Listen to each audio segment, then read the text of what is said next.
The Rams have signed a cornerback, and we have everything you need to know, plus week 2 winners and losers. And Sean McVay had some very interesting comments about the tush push leading into the Rams-Eagles week 3 matchup.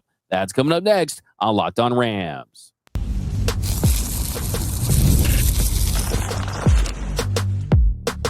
You are Locked On Rams, your daily Los Angeles Rams podcast. Part of the Locked On Podcast Network, your team every day. What is up, Ramily, and welcome to another episode of Locked On Rams, your daily podcast covering your Los Angeles Rams. Free and available wherever you get your podcasts. Locked On Rams, part of Locked On Podcast Network, your team every day. We're also available over on YouTube, so if you haven't yet, do us a huge favor. Hit the subscribe button, hit the notification bell. If you watch every single episode, hit the like button, drop a comment down below. Podcast listeners, write us a review. We'll read on the show. My name is Doug McCain. You can follow me on X and Instagram at DMAC_LA. I've covered LA sports for over a decade, 24/7 sports, Bleacher Report, Dodgers Nation. As always, I'm joined by the Rams pre, half, and post-game show host for the Rams flagship radio station, ESPN 710 LA. He's in his 11th season covering your Los Angeles Rams. Also the host of the DeMarco and Travis show on ESPN LA in the afternoons. Travis, lots to get into on this episode. We got our winners and losers. The Rams made a signing. We're going to break down Sean McVay's comments on the tush push and how that could change a little bit. Could come at the right time for the Rams in week 3. But first, today's episode of Locked On Rams is brought to you by FanDuel. Right now, new customers can bet just $5, and if your bet wins, you'll get $300 in bonus bets to use across the app. All right, Travis, so anytime there is a player acquisition, a signing, that always is the top news because you want to know who the heck is this guy. And yesterday, Sean McVay made it very clear that they were going to bring in someone for depth because of the severity of the Ahkello Witherspoon injury. Initially, we didn't have a timeline. Of course, anytime it's a broken clavicle, it's going to be significant, but 12 weeks is what we were told. And at that point, you need to go out there and look externally, and they did that by bringing in Tre Brown, cornerback Tre Brown. He has been added to the 53-man roster. They announced that today. And Brown, a little bit of his history, he's a fifth-year veteran. He played 4 seasons with the Seahawks. He was a 4th-round pick out of Oklahoma in 2021. Spent all 4 years with the Seahawks, had a career-high 7 games, started a career-high 7 games in 2023, 2 interceptions, 34 tackles that season. So this is not someone who is a guy that projects to be a CB1 or CB2. This is a pure depth piece. Yeah, I think this is one of these, you need to have somebody that you can at least have some, fundamental confidence in. Maybe not a guy that's going to make, Rams fans jump up and down or go buy jerseys or anything like that. But it's a guy that's had some success in the league. It's a guy that's played in the league. I would assume it's a guy that the Rams are pretty familiar with, having seen him in Seattle for the time that he was there. And I think the good organizations, and I would certainly throw the Rams into that bucket as well, are always keeping an eye on guys like, could we use that guy? Could we use this guy? And they're circling some guys for moments like this where one of your guys goes down. And 12 weeks is a long time, but it's not the whole season. So you'll get Witherspoon back at some point, assuming that he heals on schedule. And, like you said, Brown is a depth piece. I think that you're going to see the guys that we're a little bit more familiar with right away. But, who knows what happens next? You lose another guy, and the next thing you know, that Brown's right in there, and all of a sudden he's playing real snaps. So every guy in the NFL that puts on a uniform on a Sunday afternoon ends up getting in games. So I wouldn't be surprised if we saw him in Philadelphia, and I wouldn't be surprised at all if by the time they come back to play Indianapolis in a couple of weeks, if you see him even more. Yeah, there's always surprises. There's always guys that get opportunities. And for Brown, interestingly enough, he was signed by the San Francisco 49ers in free agency, but they released him last month, and he was temporarily placed on the IR. So for this signing, it does tell you that he is healthy enough to play again, which is a good thing. Yep. 5'10", 185 pounds, so he doesn't have that size that you loved with Ahkello Witherspoon, but he definitely had some moments in 2023. He had I went back and I watched the tape, but no, he did have some really good moments there, and there was some upside. I mean, he had an 88.5 pass coverage grade. Things like that. So it's not like he's just been this like journeyman who has played low-level football his whole career. clearly the Rams see something in him. And I think the guy who really benefits from all this is Darius Williams. I said it yesterday that he really looked good. He was sticky. I mean, he caused a pass breakup in his limited action. And it's not like you went out there and said, oh, Ahkello's gone. Where is he? This team is really missing a beat with Darius Williams out there. And hopefully that is the conversation next week and moving forward, is that, hey, he stepped up and he's provided what he was supposed to when they originally signed him. Yeah, I think so. And he looked pretty good against Tennessee last week. But I think that's an important part of the equation, right? That looking good against Tennessee and a rookie quarterback and a team that doesn't have a ton of weapons on offense is a little bit of a different animal than what they're about to see this week in Philadelphia with A.J. Brown, with Devonta Smith, with Jalen Hurts, with Saquon Barkley. That just a team that is loaded with weapons. And I think we'll get a much better sense of exactly how vulnerable that Rams secondary is, exactly how effective that Rams front is, because this is the team that they're trying to catch. This is the team that everybody in the NFC is trying to catch. And yeah, they stood up pretty good against Cam Ward, who was playing in his second game, but that's not what they're getting this weekend. They're getting the very best of the best. This is the only team that, the Rams are 9-0 against everybody not named the Philadelphia Eagles in their last 9 games, and they're 0-2 against the Eagles. Those are the Eagles are the only team that have beaten them in a really long time. So, we'll see. The Eagles like to keep the ball on the ground or not, but they got a ton of weapons on the outside. So that Rams secondary is going to be tested and tested by some of the best. They absolutely will. And you just have to hope that the guys that are in there stay healthy. The last thing you want is safeties guarding those kind of receivers. And that can get really tricky. But yeah, I mean, the Rams are good on that end. I don't think it's going to make or break their season. But man, that is an extended period of time. I think the next question becomes, do you just wait for Ahkello Witherspoon, and when he comes back, is he still going to be a part of this mix? Because that is a very long time to mix, and then this team is going to have an identity by then. So hopefully we don't forget about this guy throughout the course of the season. No, I don't think they'll forget about him, but I also think that this is where the Rams' aggressiveness becomes a real part of what may happen next. Like you and I talked about this yesterday. The everydayers probably heard it, which is, the Rams go for it when they kind of feel like they have a shot, and I think that they feel like they have a shot. I think that having seen what we've seen through the first 2 weeks reinforce the idea that this is a pretty good team. Philly will be another litmus test, but if they think that they're a corner away, if they think they need secondary help, and that's the difference between winning the division and, getting the top seed or getting a top 2 seed or something like that, they'll go for it. They're not just going to sit around and wait for Ahkello Witherspoon to come back. They'll welcome him back with open arms when it's time for him to come back in, but they're not that's nothing we can do about it. There is stuff they can do about it. We've seen them do it before. They're aggressive, and I would be really surprised if they weren't at least looking around. But how aggressively they're looking around, time will tell, but I'd be really surprised if they don't have a player or 2 or 3 or 4 that they're at least calling about, thinking about, and considering if, in fact, Sunday morning doesn't go well. Yeah, they're always going to be opportunistic. They're always going to see what's available. You mentioned that it is the Titans. It's not like they're going up against Jamar Chase and T. Higgins or anything like that. But when they were lined up as 101s, Darius Williams, Kobe Durant, they didn't give up any catches. 0 reception on 4 targets, had 2 pass breakups. The one miraculous catch they did allow was on probably the throw of the year, really, from Cam Ward. So, I mean, that was on Emmanuel Forbes Jr., and that was actually pretty decent coverage there. But I think what they're in is the evaluation phase, right? They're trying to assess this group, and depending on how well they play, I think that'll determine if they do want to go to that war chest and explore something. I think one of the teams I'm looking at is, of course, you got the Eagles. There's other teams in this league, in this conference, but it's the Green Bay Packers. And the Green Bay Packers, they said, hey, we're going to go out there and trade for Micah Parsons, a guy that maybe the Rams were rumored to possibly be a destination for, but there was nothing really ever there. So the Rams kind of one-up them with another player, knowing that, hey, this is a team he could face down the line. Because we know in this league, the top talent wins. Like the top talent at prime positions really wins. Jalen Ramsey's a perfect example at what position, right? So they've done it before. It wouldn't shock anyone if they did it again.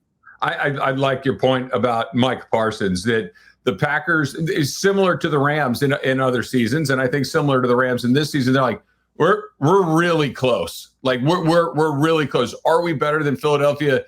Maybe not. Are we better than the Rams? Maybe not. But if we added a player like Parsons to it, are we right there? yeah, let's go for it. And they did. And you've seen what Parsons has done in the first couple of weeks. I don't know if there's another player like Micah Parsons that's going to shake loose between now and the trade deadline, but the Rams are always in the mix. But I think you're right. I think a team like Green Bay has shown that when you kind of feel like you got your chance, you got to shoot your shot, and they did, and it feels like they're right near the top of the list too. I think Philly and Green Bay are kind of 1 and 1A, and then the Rams probably slot in somewhere behind that.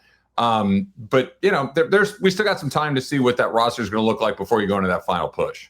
Absolutely. By the way, what did you think of did you like the all white Packers jerseys? I might call the white cheddar jerseys. I mean, I don't mind them. I don't mind them because they're white. They're not bone. I'm not a huge bone fan. I love the bone's kind of grown on me. Like the all bone I like. I think I'm one of the last holdouts that's anti-bone, but I do like the Packers white. It's clean. Michael Brockers, he said his favorite combination was the blue with the bone pants. Like I was like, dude, if I had like 40 guesses, I wouldn't have get. You know what I mean? Like that. Yeah. Give me the blue jersey with the yellow pants. I think you can't miss with that. Can't miss for sure. That. By the way, do you know that the Packers, they're the last team that has not transitioned to the new Nike jerseys, and they're still using the jersey manufacturer, the Ripon facility in Wisconsin, from the 90s. Like a random store called the Ripon facility in Green Bay, in Berlin, Wisconsin, that's near there. They make, and you see the little holes. They're using the same jerseys they wore like in the 90s. Today, they just put the Nike logo. I don't know, it blows my mind. I know you're a Jersey guy, so. Shop local, D-Mac, right? You got to buy what's in season, and apparently what's in season in Green Bay is the Ripon factory. All right, I didn't know that. That's what's up. That's what's up. But coming up, some winners and losers. Some very surprising PFF grades. Sean McVay, you have to take those with a grain of salt. I totally agree, but that's coming up next on Locked On Rams.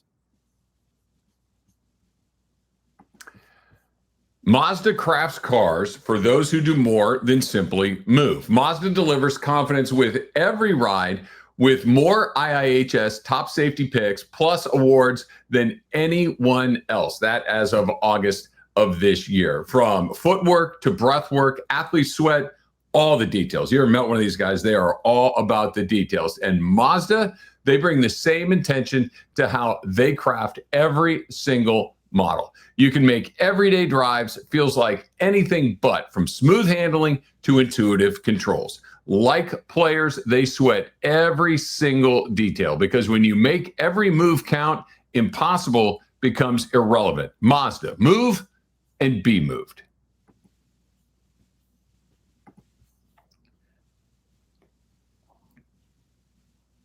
And welcome back to Locked On Rams. Thank you for making Locked On Rams your first listen every single weekday.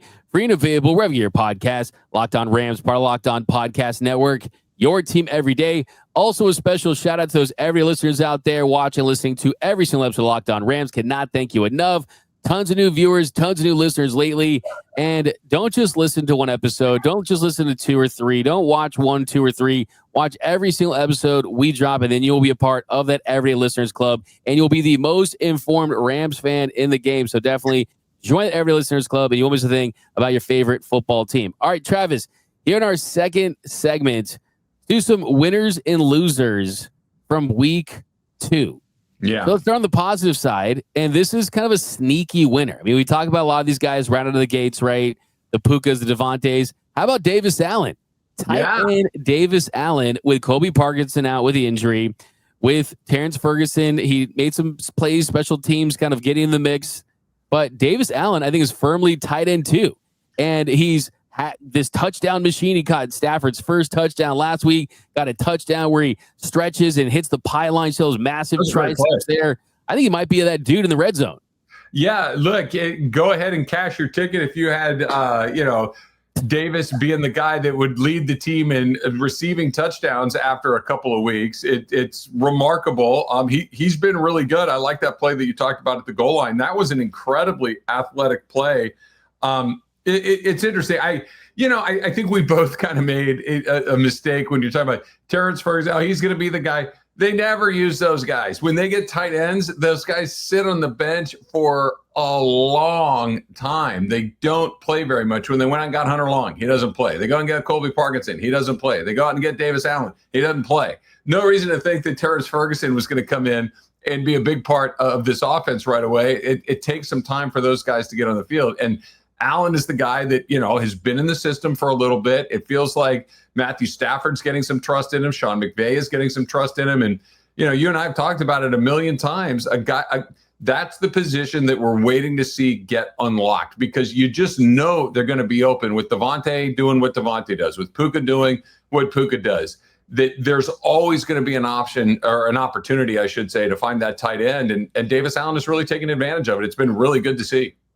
Yeah, and I do think that at some point we're going to see Terrence Ferguson worked in. And look, he's a rookie, he's a tight end. So those two things kind of work against you early on, but that's just kind of how Sean McVay does things. And I fully expect that at some point, if things go well, he'll get some more opportunities. But as far as, it was nice to see Higbee too get in the mix as well. He got his first passes of the season. He had 4 catches for 37 yards, had a nice little 20-yarder there.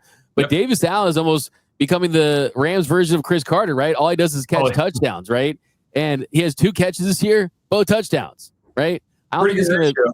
Yeah, exactly, right? I don't think he's going to be a guy that's going to recommend that everyone has to have a fall guy or anything like that. But, I mean, I think with Davis Allen in this offense, you're seeing kind of a more diversified group, and it looks like an exciting group. It really does. And give him credit, because he just kind of found his niche, and he's kind of also done the thing that you really need to do, and that is win over Matthew Stafford. It feels like he's looking for him in those situations. Catch the ball and make plays, and they'll come back to you again, and they'll come back to you again. And like you said, they've thrown him the ball a couple of times this year. Both of them have gone to the end zone.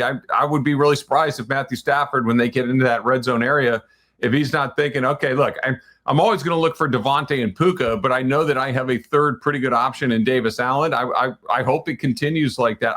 I'm optimistic that, like you said, we're going to see Terrence Ferguson at some point. Having watched him a lot at Oregon, he's a special athlete. He's different, the way that he can run, the way that he can create some space right there. I think he's a matchup problem, but like we've talked about on Locked On Rams before, the tight end position is maybe outside of quarterback the most demanding position that they have on that field. They're asking him to block like a tackle when he's in the run game. They're asking him to run routes like Puka Nacua and Devontae Adams at like a wide receiver. It is and you're the hot guy, right? Like, you're the guy that determines, we're going to move you from the left to the right. We're going to move you. Your piece is the moving piece that has to be done on the fly in real time. It's a complicated job, and hopefully Ferguson gets up to speed, because I'd really like to see him go. And Allen's been great. No shade at him at all.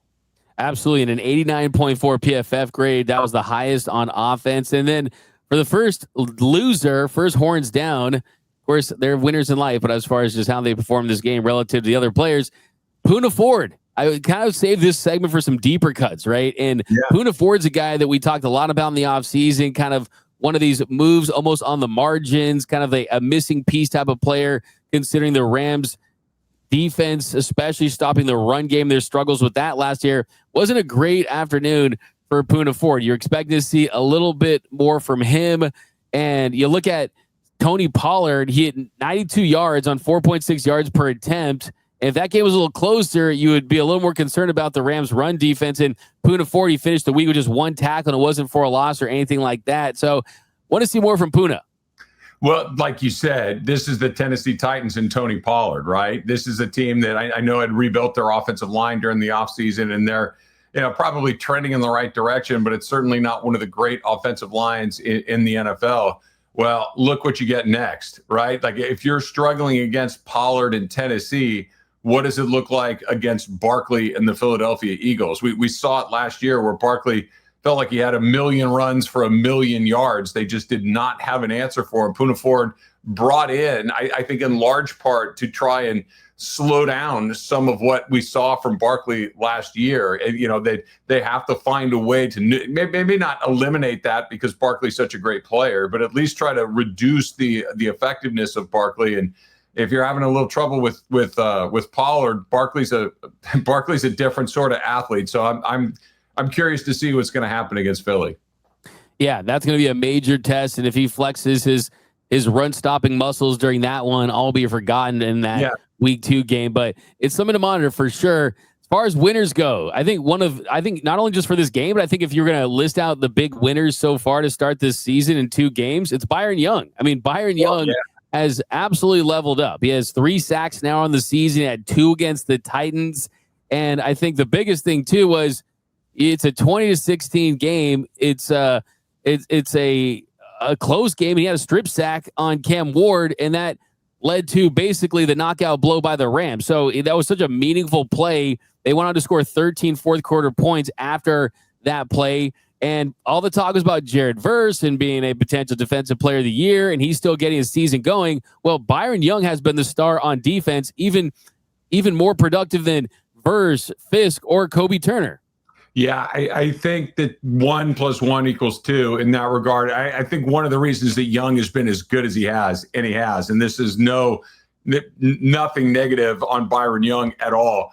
They're paying a lot of attention to those other guys. They are paying a lot of attention to Jared Verse. They're paying a lot of attention to Kobe Turner. They're paying a lot of attention to Braden Fisk. And Byron Young is doing exactly what he should do in those situations. And he's taking advantage of the opportunities that the offense is giving him. If they're going to single him up, he's going to win. He's going to win a bunch in those situations. And this is what Aaron Donald did for so many of his teammates for years and years, is that Aaron Donald was such a good player and Aaron Donald was such a problem for offenses that you had to throw so many resources at him to just try to at least slow him down a little bit, that it created opportunities for Michael Brockers and Ndamukong Suh and Floyd and all of these other guys, that came through at various points on this team. Dante Fowler, like so many of these other guys that would thrive because Aaron Donald would soak up so much attention. I think the same thing is happening with guys like Verse and Fisk, and Young is eating because of it, and it's great to see. Yeah, we got Michael Brockers on the squad show, and he basically said, hey, Aaron Donald not only helped me on the field, he put money in my pocket, right? I mean, he definitely, his house is bigger, his cars are nicer, his clothes are nicer, like all those things, right? And Jared Verse has that kind of potential too. And I think for him, it's not been the start that we had hoped. It's just 2 games. But I also want to mention this. He was in and out of the game. There was some talk he was dealing with a concussion type of issue with Jared Verse, and he ended up with 3 pressures, did have a missed tackle, which is something you look at with him considering his struggles in that area. Kobe Turner, it's a funny thing. This is a really good example how PFF grades can make you scratch your head. He ended up in the bottom 5 with a 46.2 PFF grade, but he had 4 pressures and no missed tackles. He had 1 sack. So it's always kind of funny how this works. It's kind of like I said, it's almost like, it's like if you get like an A on like a math test, but you don't show your work, it's like your teachers be like, what the heck's going on? Like, can they show us their work a little bit? You know what I mean? Yeah. When you see one like that, and Turner's a great example, it's like, yeah, okay, I sure, whatever you say. All I know is that the guy made the plays that he was supposed to make. I don't worry about him at all. He's a really good player. He's going to continue to be a good player. And if you can give him whatever grade you want, I want him on my team. I thought he was fine. And the funny thing, though, it's like the reason why it kind of like it puts your mind in pretzel is like it'll give Byron Young a 90, and Byron Young was great, right? I mean, he led the team with 6 pressures, had 2 sacks, and had a forced fumble. So it's always interesting. For me, I like PFF grades as long as they fit my narrative, right? That's kind of my number one thing. As long as they do, I love them. Now, I do want to mention a next horns down. The next loser is Tutu Atwell. So a lot was made your face, man. Come on now. A lot was made heading into the season. Hey, why did the Rams bring back Tutu Atwell on a $10 million deal? And Sean McVay said in the offseason that it was on him to make sure that he would put him in a better spot to have more success. We've already seen him essentially get passed on the depth chart by Jordan Whittington. But yeah, in this one, really did not have very much of an impact at all. And you look at the season that he's had so far. I mean, it's difficult because not everyone can eat when you have Devontae Adams and you have Puka Nacua, but he didn't have one target or one catch. I think you're right, Doug. And I will give him the benefit of saying that it is hard to make an impact when Devontae Adams is getting the attention, when Puka Nacua is getting the attention. We talked about Davis Allen getting some touchdowns along the way, that Higbee had 4 catches. I understand that there's only so many footballs to go around to different places. And I'm not looking for the guy to get 14 catches a game. I understand that. 1, 2, like that doesn't seem like a lot to ask. And I understand that every time it's, I didn't do a good enough job of getting him involved. And I know Sean McVay takes responsibility for all that stuff. This man has not been in the league for 5 seconds. He's been in the league for multiple seasons, and we've really never seen an impactful, play. Or I don't want to say an impactful play, an impactful weeks, months. It is, a play here or there, and maybe a game here or there. But for $10 million a season, I'd like to see a lot more. I understand that I'm a little anti-Tutu when it comes to him on this team. His size, is not something that I'm excited about. I'd much rather see Whittington out there, but he's just not an impactful guy. He's going to draw a PI here or there, but I don't see it. I don't see what everybody else gets excited about. Yeah, and I think for him, if you are going to get an opportunity, you have to make the most of it. And his one target, he got blown up by Xavier Woods, and he dropped it in the flat. So when you drop one in the flat, you're supposed to get.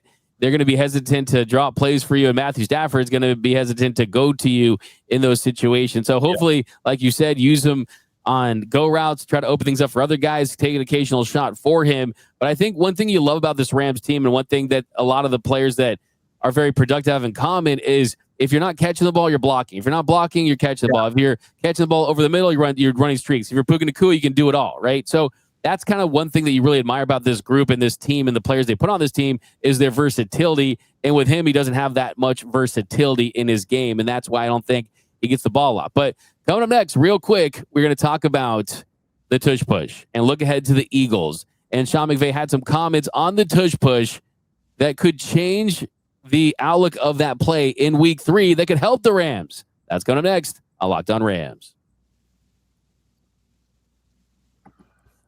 Most people cannot name all of their financial accounts or even what's in them, what they're worth, right? Whether it's 401ks, properties, investments.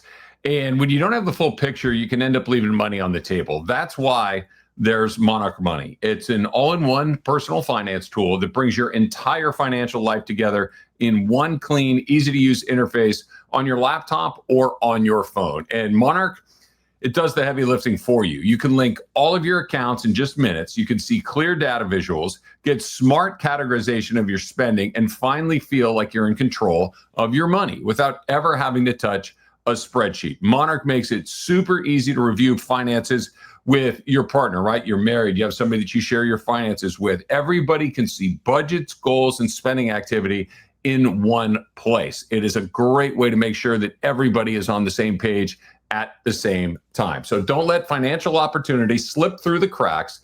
Use code LOCKEDONNFL at monarchmoney.com in your browser for half off your first year. That's 50% off your first year at monarchmoney.com with the code LOCKEDONNFL. And speaking of the NFL, how good is it having the NFL back? How good is it having football games on Thursday night, Sunday all day, Sunday night, Monday night, and FanDuel is making sure that you are ready with a can't miss offer, because right now new customers can bet just $5, and if your bet wins, you'll get $300 in bonus bets to use across the app. And you can bet however you like, right? You like player props? FanDuel. You like building a same game parlay? FanDuel. You like jumping in live as the action unfolds right in front of you?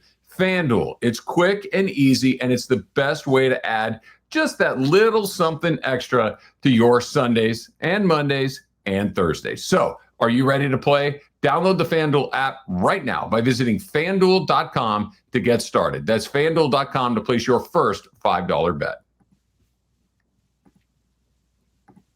And welcome back to Locked On Rams. Thanks for making Locked On Rams your first listen every single weekday, free and available wherever you get your podcast. Locked On Rams, part of Locked On Podcast Network, your team every day. Okay, Travis, so Rams, Eagles, showdown in week 3 in Philly.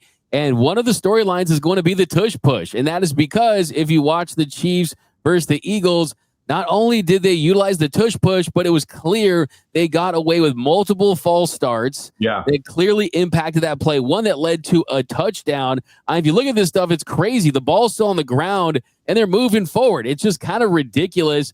Sean McVay did say that he saw some of the things, and they're going to be a talking point because they're such a good team. And he said that those are some of the conversations that are happening with the league office, and that they can't basically get a rolling start before the ball is snapped. So he said a lot more than that, but I think the important thing is to point out that at the very least, Sean McVay is presenting that he understands that they're getting away with something that is unfair. So if it happens again, you got something like Sean McVay mentioning it, I think it becomes a bigger issue. I think there's a couple of things going on here. One, I think he's doing exactly what he's supposed to do. I'll go back several years. My goodness, it's been a really long time now that I stop and think about it. Phil Jackson with the Lakers was a master at this, just an absolute master at getting the officials to look for things that he wanted them to look for by mentioning it days in advance, by mentioning it the night before, especially when you got in a playoff series, when he'd go into that press conference and he'd start talking about, they're doing this to Shaquille or they're doing this to Kobe. And then sure as you know what, the next game, they weren't doing that nearly as much because Jackson had put the information out there and guys start looking for it. I think that's exactly what Sean McVay is doing. It's letting people know, hey, this is, and again, the Eagles, those guards jumping a good full half second ahead of everyone else. It's just that can't happen. It's just an unfair advantage. It's already not really a football play, but when you're giving them that sort of advantage, what are we even doing here? That's number one. Number two, Sean McVay's got weight. When Sean McVay talks, people listen. When it's somebody, let's just say Brian Callahan from Tennessee. Brian Callahan can scream till the cows come home. Nobody's going to listen to Brian Callahan. No one's going to listen to, Dave Canales in Carolina or Mike McDaniel down in Miami. When Sean McVay says, hey, this is going on, heads snap. People pay attention. He's got weight in this league. He's a made guy. And if he's saying things, people are going to listen. For sure. Absolutely. And that thing is that's the number one thing in all of this is it's a high profile head coach going to a high profile game that people are going to be anticipating. And people are waiting to do the DiCaprio in Once Upon a Time in Hollywood meme, right? Where they're pointing like, there it is again, right? There's the false start again. Oh, they're getting away with it. Because now the Eagles have won a lot. They're a well-run organization. So the haters are going to try to point out when it feels like they have an unfair advantage.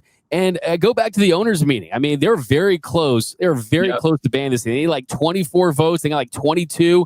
They were super duper close to finding a way for this not to be an issue. Now you got this, and it's not policed correctly. It's not officiated correctly. And they already have a great team and a monster offensive line with Jalen Hurts.